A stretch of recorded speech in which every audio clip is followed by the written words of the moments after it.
আসসালামু আলাইকুম, welcome to গ্রামীণ কিচেন উইথ আখি। আজকে আমি ভীষণ মজাদার ও স্বাস্থ্যকর একটি রেসিপি বানিয়ে দেখাবো, আর সেটা হচ্ছে সাবুদানার পায়েস। এই জন্য আমি 250 গ্রাম সাবুদানা নিয়েছি।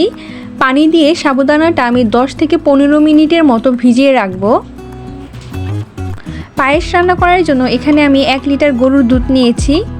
দুধটা এখন আমি জাল দিয়ে বরফটা গলিয়ে নিব। এ পর্যায়ে আমি তেজপাতা দিয়ে দিলাম, 2টার মতো এলাচ দিয়ে দিলাম। এখন দুধটা নেড়ে চেড়ে বলক উঠিয়ে নেব।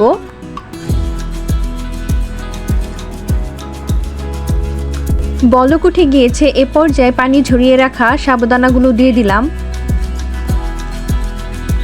এখানে সাবুদানাগুলো একবারে দেওয়া যাবে না, এতে করে সাবুদানাগুলো জমাট বেঁধে যাবে। অল্প অল্প করে দিতে হবে আর নাড়তে হবে। ভালোভাবে নাড়া হয়ে গেলে পায়েসে 1 কাপ চিনি দিয়ে দিব। চিনিটা আপনাদের স্বাদ মতো দিবেন। আপনারা চাইলে এখানে গুঁড়ো দিতে পারেন। এখন নেড়ে চেড়ে চিনিটা ভালোভাবে গলিয়ে নেব। 10 মিনিটের মতো পায়েসটা জাল দিয়ে নিয়েছি। এ পর্যায়ে কিছু কিশমিশ দিয়ে দিলাম।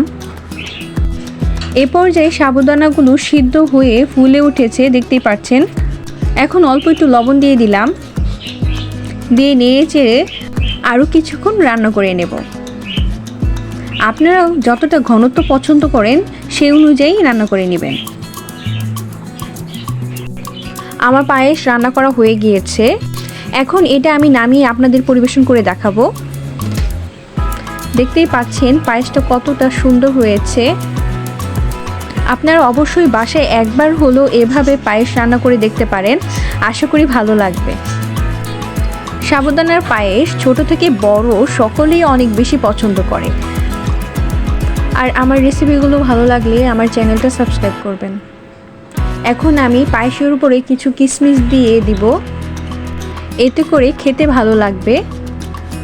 আমি কিছু চেরি দিয়ে উপরে সাজিয়ে নিলাম। আর এভাবেই তৈরি হয়ে গেল ভীষণ মজার ঝটপট সাবুদানার পায়েস। আশা করি আজকের এই রেসিপিটি আপনাদের অনেক বেশি ভালো লেগেছে। আজকের মতো এখানেই বিদায় নিচ্ছি। আল্লাহ হাফিজ।